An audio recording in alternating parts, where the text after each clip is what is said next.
കഥ ആരംഭിക്കുന്നത് ഒരുപാട് ആളുകൾ ഒത്തുകൂടിയിരിക്കുന്ന ഒരു വീട്ടിൽ നിന്നുമാണ്. അന്നവിടെ ഒരു വിവാഹം നടക്കാൻ പോവുകയായിരുന്നു. കല്യാണച്ചക്കനും അദ്ദേഹത്തിന്റെ ഇരട്ട സഹോദരനും കുഞ്ഞനിയനും അങ്ങോട്ടേക്ക് എത്തിയിട്ടുണ്ട്. കല്യാണച്ചക്കന്റെ പേര് ഇന്ദ്രനീൽ ചൗധരി താക്കൂർ, ഇരട്ട സഹോദരൻ മഹേന്ദ്ര ചൗധരി, ഇളയ അനിയൻ സത്യജിത് താക്കൂർ. എല്ലാവരും അവനെ സത്യ എന്ന് വിളിക്കും. ആ വീട്ടിലേക്ക് എത്തിച്ചേർന്നിരുന്ന സത്യ അവിടെ ചുറ്റി നടക്കാൻ തുടങ്ങി. അപ്പോഴാണ് ആരോ ഒരാൾ ബുൾബുൾ ബുൾബുൾ എന്നിങ്ങനെ വിളിക്കുന്നത് അവൻ കേട്ടത്. ഒരാകാംക്ഷ അവന് തോന്നി. ആരായിരിക്കും ഈ ബുൾബുൾ? അവൻ അങ്ങനെ വിളിച്ചു നടക്കുന്ന സ്ത്രീയുടെ പിന്നാലെ ചെന്നു. അവർ എത്തിച്ചേർന്നത് ഒരു തോട്ടത്തിലേക്കായിരുന്നു. അവിടെ ഒരു ചെറിയ പെൺകുട്ടി നിന്ന് കളിക്കുന്നുണ്ട്. അവളുടെ പേരാണ് ബുൾബുൾ എന്നത്. അങ്ങോട്ടേക്കെത്തിയ സത്യ ചോദിച്ചു, അപ്പോൾ നീയാണല്ലേ ബുൾബുൾ? നീയാണല്ലേ ഞങ്ങളുടെ വീട്ടിലേക്ക് വരാൻ പോകുന്നത്? അപ്പോഴാണ് ഒരു കാര്യം വ്യക്തമാകുന്നത്. അന്ന് അവിടെ വധുവായിട്ടുള്ളത് ആ ചെറിയ പെൺകുട്ടിയാണ്. ബുൾബുൾ ഇന്ദ്രനീലുമായിട്ടാണ് അവളുടെ വിവാഹം നടക്കാൻ പോകുന്നത്. കൃത്യമായി പറഞ്ഞാൽ ഒരു ശൈശവ വിവാഹം. വൈകാതെ അതിന്റെ ചടങ്ങുകളും മറ്റും അരങ്ങേറി. അപ്പോഴേക്കും അവശതയിൽ ബുൾബുൾ ഉറങ്ങിപ്പോയിരുന്നു. കുറച്ചു കഴിഞ്ഞവൾ കണ്ണു തുറക്കുമ്പോ താൻ എവിടെയാണെന്ന് അവൾക്ക് മനസ്സിലായതേയില്ല. ചുറ്റിലുമുള്ള സ്ഥലം ഇളകിക്കൊണ്ടിരിക്കുന്നു. മാത്രമല്ല തൊട്ടു മുന്നിലായി രാവിലെ കണ്ട ആ പയ്യനുമുണ്ട്. സത്യ അവന്റെ കൂട്ടത്തിൽ മറ്റൊരു സ്ത്രീയും ഇരിക്കുന്നു. ബുൾബുളിന് വല്ലാതെ പേടി തോന്നി. അമ്മയെവിടെ, അമ്മായി എവിടെ എന്നൊക്കെ അവൾ ഭയത്തോടെ ചോദിക്കാൻ തുടങ്ങി. അത് കേട്ടതും ആ സ്ത്രീ പറഞ്ഞു, മിണ്ടാതെ അവിടെ അടങ്ങിയിരിക്കു പെണ്ണെ. വിനോദിനി എന്നായിരുന്നു ആ സ്ത്രീയുടെ പേര്. കൃത്യമായി പറഞ്ഞാൽ ഇന്ദ്രനീലിന്റെ സഹോദരൻ മഹേന്ദ്രയുടെ ഭാര്യയാണ് വിനോദിനി. അത് കേട്ടതും സത്യ പറഞ്ഞു, ചേച്ചി അവളെ ഇങ്ങനെ ചീത്ത പറയല്ലേ. അവൾ ആദ്യമായിട്ട് ഈ വഴി വരികയല്ലേ. ഇതൊക്കെ അവൾ ആദ്യമായിട്ടല്ലേ കാണുന്നത്. ഒക്കെ ശരിയാവും. സത്യ ബുൾബുളിനടുത്ത് ചെന്ന് ബുൾബുളിനെ ആശ്വസിപ്പിച്ചു. ഞാൻ നിനക്കൊരു കഥ പറഞ്ഞു തരട്ടെ, നിനക്കിഷ്ടമാകുമെന്ന് പറഞ്ഞ് ബുൾബുളിനായി അവൻ കഥ പറയാൻ തുടങ്ങി. ഇവിടെ ഭയങ്കരമായ ഒരു കാടുണ്ട്. ആ കാട്ടില് ഒരു യക്ഷിയുണ്ട്. കാൽപാദങ്ങള് പിന്നോട്ടേക്കിരിക്കുന്ന ഒരു ഭീമാകാരിയായ യക്ഷി. മരങ്ങളുടെ മുകളിലൂടെ അവൾ ചാടി ചാടി നടക്കും. അവൾക്ക് അതിനു മുകളിലൂടെ ഓടാൻ പറ്റും. രാത്രിയിൽ അവൾ ഇറങ്ങും. ആണുങ്ങളെ കൊന്ന് അവരുടെ രക്തം കുടിക്കും. ഭയപ്പെടുത്തുന്ന ആ കഥ കേട്ട് ബുൾബുൾ ഒന്ന് വല്ലാതായിരുന്നു. എന്തായാലും യാത്രയ്ക്കൊടുവിൽ അവർ അവിടുത്തെ കൊട്ടാരത്തിലേക്ക് എത്തിച്ചേർന്നു. ഇന്ദ്രനീലിന്റെ കുടുംബം അവിടുത്തെ പ്രധാനപ്പെട്ട ഒരു ജന്മി കുടുംബമാണ്. സമയം രാത്രിയായി. ബുൾബുൾ അവളുടെ മുറിയിലിരിക്കുകയായിരുന്നു.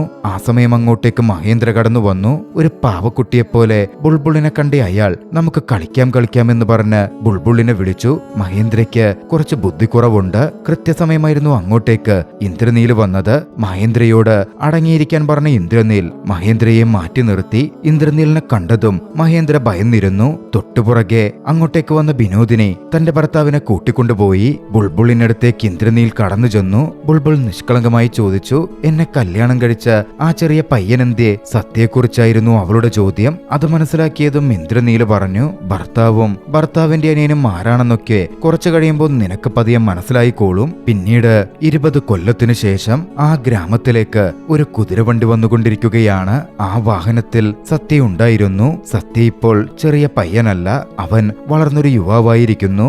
ലണ്ടനിലെ പഠനമൊക്കെ കഴിഞ്ഞ് കൊട്ടാരത്തിലേക്ക് തിരികെ വന്നുകൊണ്ടിരിക്കുകയാണ്. സമയം അർദ്ധരാത്രിയായിരുന്നു. വരുന്ന വഴിയിൽ കുതിരവണ്ടി ഓടിച്ചുകൊണ്ടിരുന്ന കുതിരക്കാരൻ പറഞ്ഞു, നാട്ടില് ഇടയ്ക്കിടെ ഇപ്പോ ഓരോ കൊലപാതകങ്ങൾ നടക്കാറുണ്ട്. അതിന് പിന്നിൽ യക്ഷിയാണെന്ന എല്ലാവരും പറയുന്നത്. പക്ഷേ സത്യക്കാകട്ടെ വിദ്യാഭ്യാസമൊക്കെ നേടി വന്നതുകൊണ്ട് അത്തരം കെട്ടുകഥകളിൽ തീരെ വിശ്വാസമുണ്ടായിരുന്നില്ല. വണ്ടി പോയിക്കൊണ്ടിരിക്കുമ്പോൾ സത്യ പെട്ടെന്നൊന്ന് ഉറങ്ങിപ്പോയി. അപ്പോഴാണ് കുതിരക്കാരൻ നോക്കുന്നത്. മുന്നിൽ കുറെ തടിക്കഷ്ണങ്ങൾ തടസ്സമായി കിടക്കുന്നു. കുതിരക്കാരൻ ഇറങ്ങി തടിക്കഷ്ണങ്ങൾ മാറ്റാൻ തുടങ്ങി. പെട്ടെന്ന് സത്യയുടെ മുന്നിലേക്ക് ഒരു വല്ലാത്ത രൂപം തൂങ്ങി ഇറങ്ങി വരുന്ന പോലെ അവന് തോന്നി. സത്യ ഒരു ഞെട്ടലിൽ കണ്ണു തുറന്നു. നോക്കുമ്പോൾ ചുറ്റിലും അങ്ങനൊന്നുമില്ല.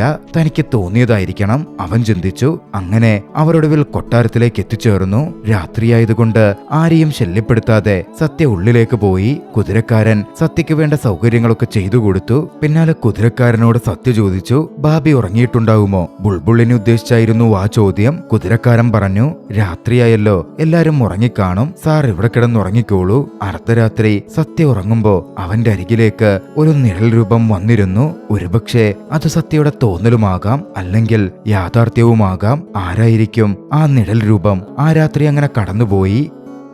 അടുത്ത ദിവസം രാവിലെ സത്യ ബുൾബുളിനെ കാണാൻ ചെന്നു. സത്യയുടെ 2 ചേട്ടന്മാരും ഇപ്പോൾ കൊട്ടാരത്തിലില്ല. കൊട്ടാരത്തിലെ കാര്യങ്ങളൊക്കെ ഇപ്പോൾ ബുൾബുളിന്റെ നിയന്ത്രണത്തിലാണ്. സത്യ ബുൾബുളിന്റെ അടുത്തെത്തുമ്പോ അവിടെ ഒരു ഭർത്താവും 2 ഭാര്യമാരും എന്തോ സംസാരിച്ചിരിക്കുന്നുണ്ട്. എന്തോ പ്രശ്നത്തിന് ബുൾബുൾ മധ്യസ്ഥത വഹിക്കുകയാണ്. ഒരാളെ നിർത്തിക്കൊണ്ട് എന്തിനാണ് മറ്റൊരാളെ വിവാഹം കഴിച്ചത്? ബുൾബുൾ ഭർത്താവിനോട് ചോദിച്ചു. പിന്നാലെ നിനക്ക് പറ്റുമെങ്കിൽ മാത്രം 2 പേരെ നോക്കിയാൽ മതി, ഇതിന്റെ പേരിൽ ഇനിയൊരു വിഷയം ഉണ്ടാവരുത് എന്ന് ബുൾബുൾ എടുത്തു പറഞ്ഞു. അത് കേട്ടതും ഭർത്താവ് മറുപടി കൊടുത്തു. ഇനിയൊരു പ്രശ്നവും ഉണ്ടാവില്ല, 2 പേരെയും ഞാൻ പൊന്നുപോലെ നോക്കിക്കോളാം. അങ്ങോട്ടേക്ക് വന്ന സത്യയെ ബുൾബുൾ നോക്കിക്കണ്ടു. 5 വർഷങ്ങൾക്ക് ശേഷമാണ് ബുൾബുൾ സത്യയെ കാണുന്നത്. സത്യയ്ക്ക് വല്ലാത്തൊരു സന്തോഷമുണ്ടായിരുന്നു. ബുൾബുളിന്റെ മുഖത്തും ആ സന്തോഷം പ്രകടമാണ്. എന്നാൽ അവളത് മറച്ചുപിടിച്ച് ഗൗരവത്തിൽ തുടർന്നു. ആ കൊട്ടാരം ബുൾബുളിന്റെ നിയന്ത്രണത്തിലായിരുന്നു. കുട്ടിക്കാലത്ത് ബുൾബുളും സത്യയും തമ്മിൽ നല്ലൊരു സൗഹൃദം തന്നെയുണ്ടായിരുന്നു. ബാലവിവാഹം കഴിഞ്ഞ് അങ്ങോട്ടേക്കെത്തിയ ബുൾബുളിന് ഏറെക്കുറെ തന്റെ അതേ പ്രായത്തിലുള്ള സത്യവുമായിട്ടായിരുന്നു ഏറ്റവും പെട്ടെന്ന് അടുക്കാൻ കഴിഞ്ഞത്. ഒരുപാട് വർഷങ്ങളായിട്ട് സത്യ ഇപ്പോൾ അവിടെ ഇല്ലല്ലോ. അതുകൊണ്ട് അവർക്കിരുവർക്കും അത്രമേൽ വിശേഷങ്ങളും പങ്കുവെക്കാനുണ്ടായിരുന്നു. സംസാരമധ്യേ സത്യ വിഷമത്തോടെ പറഞ്ഞു, മഹേന്ദ്രചേട്ടൻ മരിച്ച സമയത്ത് വരണമെന്നുണ്ടായിരുന്നു, പക്ഷേ സാധിച്ചില്ല. അതുപോലെ എന്താ ഇന്ദ്രനീല ചേട്ടൻ നമ്മുടെ വീട് വിട്ടുപോയത്? എന്തൊക്കെയാ ഇവിടെ നടക്കുന്ന പ്രശ്നങ്ങൾ? സത്യ ബുൾബുളിനോട് ചോദിച്ചു. ബുൾബുള്ളു പറഞ്ഞു, എന്തൊക്കെയോ വലിയ പ്രശ്നങ്ങളുണ്ട്. എന്തായാലും നമുക്കെല്ലാം ശരിയാക്കാം. നമുക്ക് ചേട്ടത്തിയമ്മയൊന്ന് കാണാൻ പോയാലോ? അവരിരുവരും അതിനായിട്ടിറങ്ങി. മഹേന്ദ്രൻ മരിച്ചതിൽ പിന്നെ വിധവയായി മാറിയ വിനോദിനി ഇപ്പോൾ അവിടെ തൊട്ടടുത്തുള്ള ഒരു ആശ്രമത്തിലാണുള്ളത്. അന്നത്തെ രീതിയിൽ വെള്ളസാരിയൊക്കെ ഉടുത്ത് എല്ലാ സുഖസൗകര്യങ്ങളും ഉപേക്ഷിച്ച് അവർ അവിടെ ജീവിക്കുകയാണ്. സത്യയ്ക്ക് ചേട്ടത്തിയമ്മയോട് വലിയ സ്നേഹമായിരുന്നു. അതുകൊണ്ട് തന്നെ ആ അവസ്ഥയിൽ അവരെ കണ്ടപ്പോ അവന് വല്ലാതെ സങ്കടം വന്നു. വിനോദിനിയും സത്യയും സംസാരിച്ചു. തന്റെ സങ്കടങ്ങളൊക്കെ വിനോദിനി പറഞ്ഞുകൊണ്ടിരിക്കെ സത്യ ചോദിച്ചു, മഹേന്ദ്രൻ ചേട്ടൻ എങ്ങനെയാ മരിച്ചത്? യക്ഷിയാണ്. ഉത്സവത്തിന്റെ അന്ന് മഹേന്ദ്രനെ യക്ഷി കൊന്നുകളഞ്ഞതാണ്. വിനോദിനി മറുപടി പറഞ്ഞു. അത് കേട്ടതും ബുൾബുൾ ചിരിച്ചു. എല്ലാം യക്ഷിയുടെ തലയിൽ ഇട്ടാ മതിയല്ലോ. വല്ല പനിയോ അസുഖമോ വന്ന് മരിച്ചാലും ഒക്കെ യക്ഷിയുടെ തലയിൽ. ബുൾബുളിന്റെ പരിഹാസം കേട്ടതും വിനോദിനി ചോദിച്ചു, ബുൾബുൾ, മഹേന്ദ്രൻ അന്ന് മരിച്ചു കിടക്കുമ്പോ അദ്ദേഹത്തിന്റെ ദേഹം മുഴുവൻ ചോരയായിരുന്നില്ലേ? അല്ലാതെ പനി പിടിച്ചു മരിച്ചതല്ലോ. ബുൾബുൾ ഒന്നും മിണ്ടിയില്ല. അന്ന് അവിടെ നിന്നും അവരിരുവരും കൊട്ടാരത്തിലേക്ക് മടങ്ങി. ആ സമയം ബുൾബുൾ പഴയ കാര്യങ്ങളൊക്കെ ആലോചിച്ചു. ബുൾബുൾ കൊട്ടാരത്തിൽ വന്ന സമയത്ത് ഇന്ദ്രനീലിന്റെ റൂമിലേക്ക് പോകാൻ അവളെ ഒരുക്കിയതും മറ്റും ഇതേ വിനോദിനി തന്നെയായിരുന്നു. ചെറിയ പ്രായത്തിൽ ആ കുട്ടി എത്രമേൽ വേദനകൾ അനുഭവിച്ചിട്ടുണ്ടാകും. ഒരു ദിവസം രാത്രിയിൽ ബുൾബുളിനെ കാണുവാൻ സത്യ അവളുടെ റൂമിനരികിലേക്ക് ചെന്നു. അവിടെ കണ്ട കാഴ്ച അവനെ വല്ലാതെ അമ്പരപ്പിച്ചു. ബുൾബുൾ ചേട്ടത്തിയമ്മയാണെങ്കിലും അവളോട് വല്ലാത്തൊരു ആകർഷണവും അഭിനിവേശവും സത്യയുടെ ഉള്ളിലുണ്ട്. തന്റെ മുമ്പിൽ കണ്ട കാഴ്ച സത്യയെ ഞെട്ടിച്ചിരുന്നു. അവിടുത്തെ ഡോക്ടറായ ഡോക്ടർ സുദീപിന്റെ മടിയിൽ ബുൾബുൾ കാലും വെച്ചിരിക്കുകയാണ്. ബുൾബുൾ പറയുന്നുമുണ്ട്, ഡോക്ടറെ, നിങ്ങളുടെ നോട്ടം എപ്പോഴും എന്റെ കാലുകളിലേക്കാണല്ലോ. അത് കണ്ട് സത്യയുടെ മുഖം തന്നെ മാറിയിരുന്നു. ബുൾബുളും അത് നോക്കിക്കണ്ടു. ഡോക്ടർ സുദീപ് സത്യയെ കണ്ടതും പെട്ടെന്ന് എഴുന്നേറ്റ് അവിടെ നിന്ന് മാറി. എനിക്ക് ആ മാസ്റ്റർ ദിനകരന്റെ അടുത്തുനിന്ന് പോവാനുണ്ട് എന്ന് പറഞ്ഞു നിന്നു. ഉടൻ ബുൾബുൾ ഡോക്ടറോട് ചോദിച്ചു, ഓ മാസ്റ്റർ ദിനകരൻ, അയാളെ പറ്റി ഞാൻ കേട്ടിട്ടുണ്ട്. അയാളുടെ ഭാര്യയെ എപ്പോഴും തല്ലാറുണ്ടല്ലേ? ഡോക്ടർ പറഞ്ഞു. ആ സ്ത്രീയോട് പോയി ചോദിച്ചാ അവരൊന്നും പറയില്ല. എത്ര തല്ലുകൊണ്ട് പരിക്കേറ്റാലും എവിടെയെങ്കിലും ഇടിച്ചു വീണതാണെന്നേ പറയൂ. പിന്നാലെ ഡോക്ടർ അവിടെ നിന്നിറങ്ങി. ഡോക്ടർ പോയി കഴിഞ്ഞപ്പോ സത്യ കസേരയിൽ വന്നിരുന്നു. ബുൾബുൾ ഒരു പുച്ഛച്ചിരിയോടെ അവനെ നോക്കുന്നുമുണ്ട്. ബുൾബുൾ പഴയ പാവം പിടിച്ച പെൺകുട്ടിയല്ലെന്നും ഉള്ളുകൊണ്ട് അവൾ കട്ടിയുള്ള മനസ്സിനൊരുടമയായി മാറിയിട്ടുണ്ടെന്നും അവളുടെ പെരുമാറ്റങ്ങൾ സൂചിപ്പിക്കുന്നുണ്ടായിരുന്നു. സത്യയെ നോക്കി ബുൾബുൾ ചോദിച്ചു, എന്താ സത്യ, നിന്റെ മുഖത്തൊരു ദേഷ്യം പോലെ?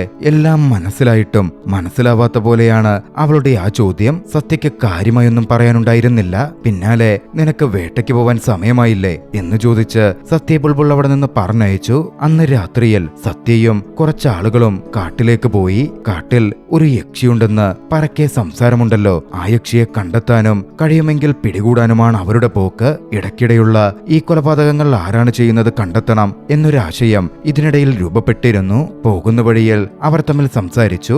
നാട്ടുകാരിൽ ചിലർ പറയുന്നത് ഇതെല്ലാം യക്ഷിയുടെ ചെയ്തികളാണെന്നാണ്. ചിലർ പറയുന്നു ഏതോ മൃഗമാണ് സ്ഥലമാണെന്ന്. അന്ന് രാത്രി അവരങ്ങനെ വേട്ടയ്ക്കായി പോകുന്ന വഴിയിൽ പെട്ടെന്ന് കൂട്ടത്തിൽ ഒരാളെ കാണാതായി. കൃത്യമായി പറഞ്ഞാൽ അവരുടെ കൂട്ടത്തിലുണ്ടായിരുന്ന മാസ്റ്റർ ദിനകരനെ. കുറച്ചു കഴിഞ്ഞതും അയാളുടെ നിലവിളി ഉയർന്നു കേട്ടു. ഒച്ച കേട്ട് ഡോക്ടർ സുദീപ് അങ്ങോട്ടേക്ക് ഓടിയെത്തി. സുദീപ് നോക്കുമ്പോ ഇരുട്ടത്ത് ഒരു പെൺരൂപം മൂടിമറയുന്നു. കാടിനകത്തുള്ള ആരും പോവാത്ത ഒരു പഴയ അമ്പലത്തിലേക്കാണ് ആ രൂപം മൂടിക്കയറുന്നത്. സുദീപ് അതിന്റെ പിന്നാലെ പോയി. സത്യ അത് കണ്ടിരുന്നു. സത്യയും അങ്ങോട്ടേക്ക് ഓടിച്ചെന്നു. അമ്പലത്തിന്റെ കവാടത്തിൽ നിൽക്കുന്ന സുദീപിനെ സത്യ കണ്ടു. ആ സമയം ആൾക്കാരുടെ ബഹളം കേട്ട് അവർ അങ്ങോട്ടേക്ക് ഓടിച്ചെന്നു. നോക്കുമ്പോ മാസ്റ്റർ ദിനകരൻ കൊല്ലപ്പെട്ട് മരത്തിൽ തലകീഴായി കെട്ടിത്തൂക്കിയിട്ട് നിലയിൽ കിടക്കുകയാണ്. ശരീരത്തിലൂടെ ചോര ഒഴുകിയിറങ്ങുന്നുണ്ട്. വല്ലാത്തൊരു ഭയം സത്യയ്ക്കും സുദീപിനും തോന്നിയിരുന്നു. അടുത്ത ദിവസം രാവിലെ ബുൾബുൾ നല്ല വസ്ത്രവും ആഭരണവും ഒക്കെ ധരിച്ച് അണിഞ്ഞൊരുങ്ങിയിരിക്കുകയായിരുന്നു. സത്യ അവളുടെ അടുത്തേക്ക് വന്നു. ശേഷം ബുൾബുളിനോടായി പറഞ്ഞു, കൊലപാതകങ്ങൾ ഇങ്ങനെ തുടർന്നുകൊണ്ടിരിക്കുകയാണ്. നമുക്കിതിലൊരു അന്വേഷണം നടത്തിയേ പറ്റൂ. ഞാൻ പോലീസിനെയും അധികാരിയെയും ഇങ്ങോട്ടേക്ക് ക്ഷണിച്ചിട്ടുണ്ട്. ആ സമയം വിനോദിനി അങ്ങോട്ടേക്ക് വന്നു. വിനോദിനി വന്നിരുന്നത് സത്യ വിളിച്ചിട്ടായിരുന്നു. മഹേന്ദ്രന്റെ ആണ്ട് വരികയാണ്, നമുക്കെല്ലാവർക്കും കൂടി അത് ആഘോഷമാക്കണം എന്ന് സത്യ പറഞ്ഞു. അത് കേട്ടതും ബുൾബുൾ വല്ലാത്തൊരു ചിരി ചിരിച്ചു. കുറച്ചു കഴിഞ്ഞപ്പോഴേക്കും അധികാരി എത്തി. ബുൾബുള്ള് കാര്യങ്ങൾ നോക്കാൻ എഴുന്നേക്കാൻ തുടങ്ങിയപ്പോ സത്യ പറഞ്ഞു, ഭാബി നിങ്ങൾ അവിടെ ഇരുന്നോളൂ, ബാക്കി കാര്യങ്ങൾ ഞാൻ നോക്കിക്കോളാം. സത്യ പോയി കഴിഞ്ഞപ്പോൾ വിനോദിനി ബുൾബുള്ളിനെ നോക്കി വല്ലാത്തൊരു ചിരി ചിരിക്കുന്നുണ്ട്. ഉള്ളിലാണ് ചിരി. അധികാരമൊക്കെ സത്യയുടെ കയ്യിൽ വരുമല്ലോ എന്നതായിരുന്നു അവരുടെ ഭാവത്തിന്റെ അർത്ഥം. ബുൾബുള്ളിനും അത് മനസ്സിലായി. ബുൾബുൾ വിനോദിനിയെ നോക്കി ഒന്ന് ചിരിച്ചു. വിനോദിനി നിന്നു പരുങ്ങി. കഥ അവിടെ നിന്നൊരു ഫ്ലാഷ് ബാക്കിലേക്ക് പോകുന്നു. ബുൾബുൾ കുറച്ചു വളർന്ന് വലുതായ സമയം സത്യയും അവിടെ തന്നെ ഉണ്ടായിരുന്നു. രണ്ടുപേരും കൗമാര പ്രായത്തിൽ മുന്നോട്ടു പോകുന്നു. ഇരുവരുടെയും സൗഹൃദവും അത്രമേൽ തീവ്രമായി മാറിയിരുന്നു.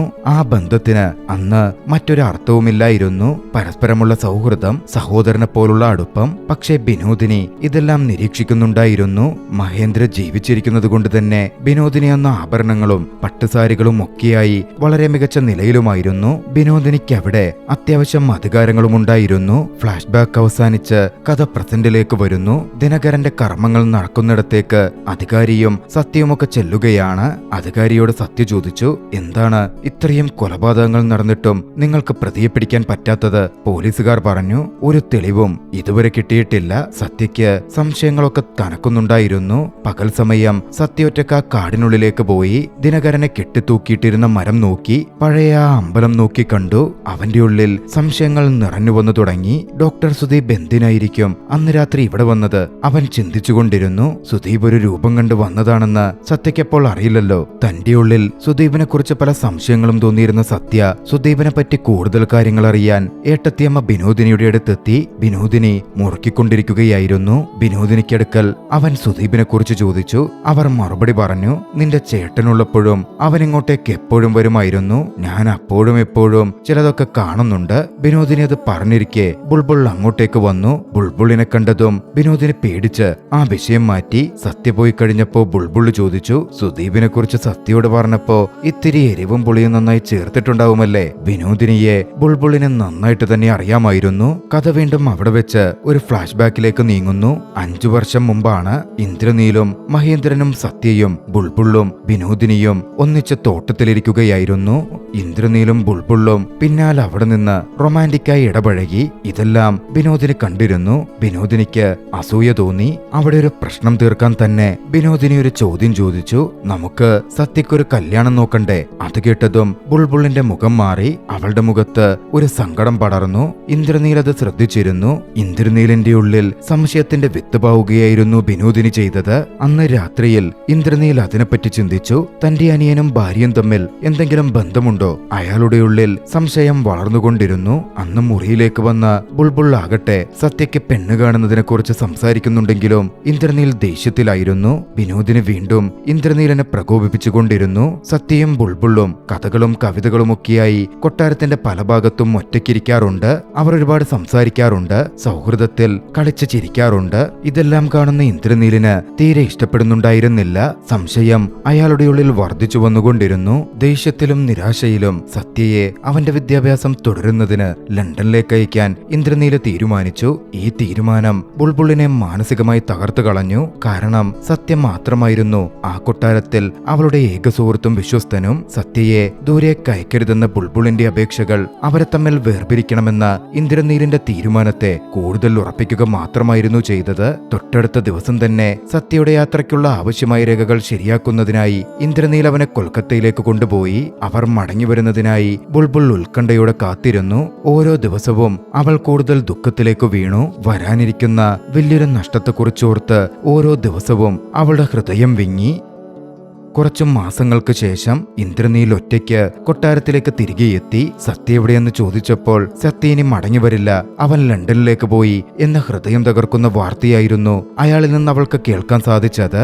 ഈ ഒറ്റയ്ക്കാവൽ, ഉപേക്ഷിക്കപ്പെടൽ ബുൾബുളിനെ നിരാശയുടെയും ഒറ്റപ്പെടലിന്റെയും ആഴങ്ങളിലേക്ക് തള്ളിവിട്ടു. കൊട്ടാരത്തെ ഒരു വീടായി തോന്നിപ്പിച്ചിരുന്ന ഏക വ്യക്തിയെയാണ് അവൾക്കപ്പോൾ നഷ്ടപ്പെട്ടത്. താൻ അതിനോടകം തന്നെ സൃഷ്ടിച്ച കുഴപ്പങ്ങളിൽ തൃപ്തി വരാതിരുന്ന വിനോദിനി ഇന്ദ്രനീലിനെ വീണ്ടും സ്വാധീനിച്ചുകൊണ്ടിരുന്നു. വിനോദിനിയും ഇന്ദ്രനീലും തമ്മിൽ അവിഹിത ബന്ധമുണ്ടായിരുന്നു. മറ്റാരും അതറിഞ്ഞിരുന്നതുമില്ല. ബുൾബുളിനോട് ഇന്ദ്രനീൽ കൂടുതലെടുത്താൽ ഇന്ദ്രനീലിനെ പൂർണ്ണമായും തനിക്ക് നഷ്ടപ്പെടുമോ എന്ന് ഭയന്നായിരുന്നു വിനോദിനി അത്തരത്തിൽ ഓരോന്നും പ്രവർത്തിച്ചുകൊണ്ടിരുന്നത്. അന്ന് ഇന്ദ്രനീൽ തന്റെ പക്കലുള്ളപ്പോൾ വിനോദിനി അയാളോട് പറഞ്ഞു, ബുൾബുളും സത്യയും ചേർന്നൊരു നോവൽ എഴുതുന്നുണ്ട്, അതിനുവേണ്ടി അവർ രഹസ്യമായി കണ്ടുമുട്ടാറുണ്ടായിരുന്നു. വിനോദിനിയുടെ വാക്കുകളും കുതന്ത്രവും ഇന്ദ്രനീലിന്റെ അസൂയയെയും ദേഷ്യത്തെയും കൂടുതൽ ആളിക്കത്തിച്ചു. അതയാളെ നിയന്ത്രണം വിട്ട അവസ്ഥയിലേക്ക് കൊണ്ടെത്തിച്ചിരുന്നു. അന്ധമായ ദേഷ്യത്തിൽ ഇന്ദ്രനീൽ ബുൾബുളിന്റെ കിടപ്പുമുറിയിലേക്ക് കടന്നു ചെന്നു. പക്ഷെ അവിടെ ആരും ഉണ്ടായിരുന്നില്ല. പെട്ടെന്ന് അയാളുടെ കണ്ണുകൾ ബുൾബുളിന്റെയും സത്യയുടെയും പേരെഴുതിയ ഒരു കടലാസ് കഷ്ണത്തിലുടക്കി. അത് കണ്ടതോടെ അയാളാകെ പ്രകോപിതനായി. ചുട്ടുപഴുപ്പിച്ച ഒരു ഇരുമ്പ് ദണ്ട് കൈക്കലാക്കി അയാൾ ബുൾബുളിനെ തിരഞ്ഞു നടന്നു. ഒടുവിൽ കുളിമുറിയിൽ അവളെ അയാൾ കണ്ടെത്തി. ഒരു നിമിഷം പോലും ആലോചിക്കാതെ അയാൾ അവളെ അവിടെ നിന്നും വലിച്ചിഴച്ച് പുറത്തിറക്കി ആ ദണ്ടുകൊണ്ട് ക്രൂരമായി മർദ്ദിച്ചു. ആ മർദ്ദനത്തിൽ അവളുടെ കാലുകൾ തല്ലിയൊടിക്കപ്പെട്ടു. പാവം അവൾ വേദന കൊണ്ട് പിടഞ്ഞിരുന്നു. തന്റെ അക്രമാസക്തമായ പ്രവൃത്തികൾ മറച്ചുവെക്കാൻ വേണ്ടി ഇന്ദ്രനീൽ ഡോക്ടർ സുദീപിനെ വിളിച്ചു. ബുൾബുളിനെ സ്വകാര്യമായി ചികിത്സിക്കാൻ ആവശ്യപ്പെട്ടു. ഡോക്ടർ സുദീപ് ബുൾബുളിനെ പരിശോധിച്ചു. പരിശോധനയിൽ അവൾ എത്രത്തോളം ക്രൂരമായ പീഡനമാണ് അനുഭവിച്ചത് എന്ന് സുദീപിന് മനസ്സിലായി. പക്ഷേ സത്യം മൂടിവെക്കാനുള്ള ഇന്ദ്രനീലിന്റെ കൽപ്പനകൾ അനുസരിക്കാൻ അയാൾ നിർബന്ധിതനാവുകയായിരുന്നു. ബോധം തെളിഞ്ഞ സമയത്ത് തന്റെ കാലുകൾ അനക്കാൻ പോലും പറ്റാത്ത രീതിയിൽ ബുൾബുൾ കിടപ്പിലായി കഴിഞ്ഞിരുന്നു. ഫ്ലാഷ് ബാക്ക് കഴിഞ്ഞ് കഥ വീണ്ടും പ്രസന്റിലേക്ക് വരുന്നു. ഗ്രാമത്തിൽ വീണ്ടും ഒരു കൊലപാതകം നടന്നിരിക്കുന്നു. ഒരു മധ്യവയസ്കൻ ബാത്ടബിൽ മരണപ്പെട്ട് കിടക്കുന്നു. ഒരു പെൺകുട്ടി അത് കണ്ടിരുന്നു. ദേവി വന്ന് കൊന്നതാണ് എന്നാണ് ആ കുട്ടി പറയുന്നത്. സത്യയ്ക്ക് വീണ്ടും സുദീപിനെ കുറിച്ചുള്ള സംശയങ്ങൾ വർദ്ധിച്ചു. അന്ന് രാത്രി സുദീപും ബുൾബുളും സിഗരറ്റ് വലിച്ച് സംസാരിക്കുന്നത് സത്യ കണ്ടിരുന്നു. അവർക്കിടയിൽ എന്തോ വലിയ അടുപ്പമുണ്ട് എന്ന് സത്യ ചിന്തിച്ചു. ബുൾബുളിനടുക്കൽ ചെന്ന് അവൻ പറഞ്ഞു, നിങ്ങൾ മോശം വഴിയിലാണ് പോയിക്കൊണ്ടിരിക്കുന്നത്, ആ ഡോക്ടറുമായുള്ള ബന്ധം അവസാനിപ്പിക്കണം. പക്ഷേ ബുൾബുൾ പുച്ഛത്തോടെ അവനെ നോക്കി. ഡോക്ടർ സുദീപ് എന്ന് അവൾ ആവർത്തിച്ചു പറഞ്ഞു. ഉടൻ സത്യ ഒരു ദേഷ്യത്തോടെ പറയാൻ തുടങ്ങി, ഞാൻ ചേട്ടന് കത്തെഴുതാൻ പോവുകയാണ്, ഇതിനെപ്പറ്റിയെല്ലാം ഞാൻ അതിൽ കൃത്യമായി പറയും. അത് കേട്ടതും ബുൾബുൾ മറുപടി പറഞ്ഞു, നിങ്ങൾ 3 സഹോദരന്മാരും ഒരുപോലെ തന്നെയാണ്. കഥ അവിടെ നിന്നും ഒരു ഫ്ലാഷ് ബാക്കിലേക്ക് പോകുന്നു. അടികൊണ്ട് തളർന്നു കിടന്ന ബുൾബുളിന്റെ അടുത്തേക്ക് അന്ന് രാത്രി മഹേന്ദ്രൻ വന്നു. അവൻ അവളുടെ തകർന്ന കാലുകളിൽ തട്ടിക്കളിച്ചു. വേദന കൊണ്ട് അവൾ അലറി. ഭ്രാന്തനായ അവൻ അവളുടെ മേലേക്ക് കയറിക്കിടന്ന് അതിക്രൂരമായി അവളെ പീഡിപ്പിച്ചു. കാലിന്റെ വേദനയും പീഡനത്തിന്റെ വേദനയും കൊണ്ട് അവളുടെ ബോധം തന്നെ മറഞ്ഞു. പിന്നാലെ അവൾ മരണപ്പെട്ടോ എന്ന് ഭയന്ന് മഹേന്ദ്ര ഓടിപ്പോയി വിനോദിനിയുടെ അടുത്ത് കിടന്നു. വിനോദിനിക്ക് കാര്യം മനസ്സിലായി. ബുൾബുള്ളാകട്ടെ ഒരു മാന്ത്രിക ലോകത്ത് ദേവിയുടെ ശക്തി തന്നിലേക്ക് വരുന്നതായി ഫീൽ ചെയ്തു. ആ സമയം ചന്ദ്രൻ രക്തനിറമായി മാറി. ബോധം തിരിച്ചു വന്നതും ബുൾബുൾ അലറി വിളിക്കാൻ തുടങ്ങി. നിലവിളി കേട്ട വിനോദിനി മഹേന്ദ്രന്റെ പരിഭ്രാന്തിയും കണ്ട് ബുൾബുളിന്റെ മുറിയിലേക്ക് ഓടിയെത്തി. പിന്നാലെ വിനോദിനി ബുൾബുളിനെ വൃത്തിയാക്കി. നടന്ന കാര്യങ്ങളെക്കുറിച്ച് പുറത്ത് മിണ്ടിപ്പോവരുത് എന്നവളോട് കർശനമായി നിർദ്ദേശിച്ചു. ബുൾബുൾ വല്ലാതെ ഭയന്നുപോയിരുന്നു.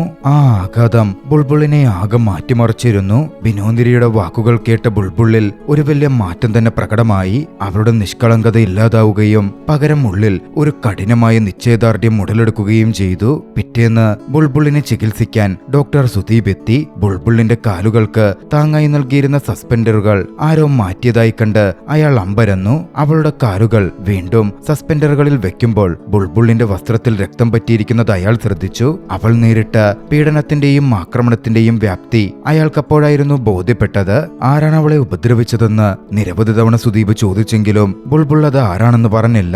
ശിക്ഷാ നടപടികൾ ഭയന്ന് അവൾ മൗനം പാലിച്ചു. ദീർഘകാലത്തെ ചികിത്സയ്ക്ക് ശേഷവും ബുൾബുളിന്റെ കാലുകൾക്ക് സ്ഥിരമായ വൈകല്യം സംഭവിച്ചിരുന്നു. അവളുടെ കാലുകൾ വിരൂപമായി തീർന്നു. അതവൾ അനുഭവിച്ച കഷ്ടപ്പാടുകളുടെയും അതിജീവനത്തിന്റെയും അടയാളമായി മാറി. കഥ അവിടെ നിന്ന് പ്രസന്റിലേക്ക് വരുന്നു. ഡോക്ടർ സുദീപ് ഗ്രാമം വിട്ട് പോവാൻ തുടങ്ങുകയായിരുന്നു. അടുത്ത ഗ്രാമത്തിൽ ഒരു പകർച്ചവ്യാധി പടർന്നു പിടിച്ചിട്ടുണ്ട്. അത് ചികിത്സിക്കാനായാണ് യാത്ര.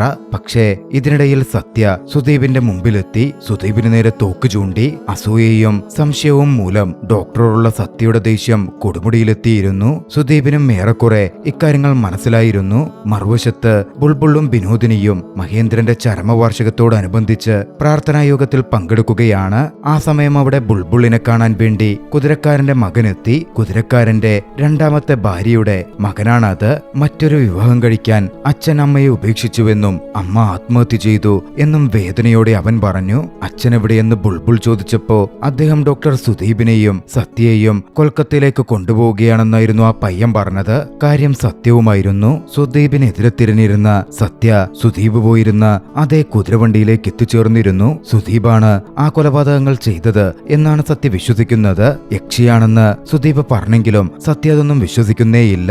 യക്ഷിയാണെങ്കിൽ ആ യക്ഷിയെ താൻ നേരിട്ട് കാണട്ടെ എന്ന മട്ടിലാണ് സത്യയുടെ വാദങ്ങൾ. അങ്ങനെ യക്ഷിയെ താൻ നേരിട്ട് കണ്ടാൽ സുദീപ് നിരപരാധിയാണെന്ന് പറഞ്ഞ് വിട്ടേക്കാം എന്നും സത്യ കൂട്ടിച്ചേർത്തു. അവരുടെ സംസാരം അങ്ങനെ തുടരുമ്പോൾ പെട്ടെന്ന് കുതിരവണ്ടി നിന്നു. എന്താണെന്ന് അറിയാൻ വേണ്ടി സത്യ പുറത്തേക്കിറങ്ങി. നോക്കുമ്പോൾ കണ്ടത് കുതിരക്കാരൻ കൊല്ലപ്പെട്ടിരിക്കുന്നതായിരുന്നു. കാട് മുഴുവൻ ചുവന്ന നിറത്തിൽ തിളങ്ങി നിൽക്കുന്നുണ്ടായിരുന്നു. ആ സമയം സത്യ ഞെട്ടിക്കുന്നൊരു കാഴ്ച കണ്ടു. ആ ചുവന്ന മഞ്ഞുപുതന്നെ ആ കാടിനുള്ളിൽ ഒരു സ്ത്രീ രൂപം, യക്ഷിയുടെ രൂപം. ഭയന്ന സത്യ വേഗം തോക്കെടുത്ത് ആ രൂപത്തിന് നേരെ വെടിയുതിർത്തു. പിന്നാലെ ആ രൂപം അപ്രത്യക്ഷമായി. സുദീപും അത് നോക്കിക്കണ്ടിരുന്നു. സത്യയാകട്ടെ യക്ഷിയെ കണ്ട ആ ഭാഗത്തേക്ക് കാടിനുള്ളിലേക്ക് ഓടി. ഈ സമയം പുറത്തു വന്നിരുന്ന സുദീപ് അടുത്തുണ്ടായിരുന്ന മരത്തിനു മുകളിൽ ഒരു ശബ്ദം കേട്ട് അങ്ങോട്ടേക്ക് നോക്കി. നോക്കുമ്പോൾ യക്ഷി ആ മരത്തിനു മുകളിലുണ്ട്. യക്ഷിയുടെ കാലുകൾ പിന്നിലേക്ക് തിരിഞ്ഞിരിക്കുന്നു. സുദീപ് നോക്കുമ്പോൾ അത് മറ്റാരുമല്ല, അത് ബുൾബുളാണ്. സത്യ വെടിയുതിർത്തപ്പോൾ ആ വെടിയുണ്ട ബുൾബുളിന്റെ ശരീരത്തിൽ പതിച്ചിരുന്നു. ബുൾബുൾ ഒരു പ്രേതമൊന്നുമല്ല. പക്ഷേ അപകടത്തിൽ അവളുടെ കാലുകൾ ശരിയാക്കിയപ്പോൾ അത് പിന്നിലേക്കായിട്ടായിരുന്നു സുദീപിന് വെച്ചുപിടിക്കാൻ സാധിച്ചിരുന്നത്. മറ്റൊരു തരത്തിലും ആ കാലുകൾ ശരിയാക്കാൻ പറ്റുമായിരുന്നില്ല. സാധാരണ മനുഷ്യർക്ക് പിന്നിലേക്ക് തിരിഞ്ഞിരിക്കുന്ന കാലുകൾ ഉണ്ടാവില്ലല്ലോ. അതുകൊണ്ട് ആ കാൽപ്പാടുകൾ കണ്ട എല്ലാവരും അത് യക്ഷിയുടേതാണെന്നായിരുന്നു കരുതിയത്. മാത്രമല്ല കാലുകൾ അങ്ങനായപ്പോൾ മരത്തിൽ കയറാൻ പണ്ട് തൊട്ടേ താല്പര്യമുണ്ടായിരുന്ന ബുൾബുളിന് അത് എളുപ്പമുള്ള പ്രവൃത്തിയായി മാറുകയും ചെയ്തു. അവളുടെ കാലുകൾ അവൾക്ക് രണ്ടു വശത്തേക്കും തിരിക്കാൻ സാധിക്കുമായിരുന്നു. വട്ടം കറക്കുന്ന പോലെ ചുറ്റിക്കാൻ പറ്റും. സുദീപിന് സത്യങ്ങൾ ബോധ്യപ്പെട്ടിരുന്നു. അപ്പോഴാണ് സത്യ അങ്ങോട്ടേക്ക് ഓടിയെത്തുന്നത്. സത്യ പറഞ്ഞു, ആ യക്ഷിയുടെ കഥ സത്യമാണ്. യക്ഷി ഈ കാട്ടിൽ തന്നെയുണ്ട്. നീയല്ല കൊന്നതെന്ന കാര്യം എനിക്ക് ബോധ്യപ്പെട്ടു. നീ ഇവിടെ നിന്ന് പൊക്കോളൂ. പിന്നാലെ താൻ എന്തായാലും ആ യക്ഷിയെ വേട്ടയാടി കൊന്നിട്ടേ വരൂ എന്ന് ദൃഢനിശ്ചയത്തോടെ സത്യ പറയുകയും ചെയ്തു. പിന്നാലെ തന്റെ പ്രവൃത്തികൾക്ക് മുന്നിട്ടിറങ്ങിയ സത്യയുടെ പ്രവൃത്തികൾ കൊണ്ട് തന്നെ ആ കാടിന് തീ വെച്ചു. സുദീപ് സത്യയെ തടയാൻ ശ്രമിച്ചു.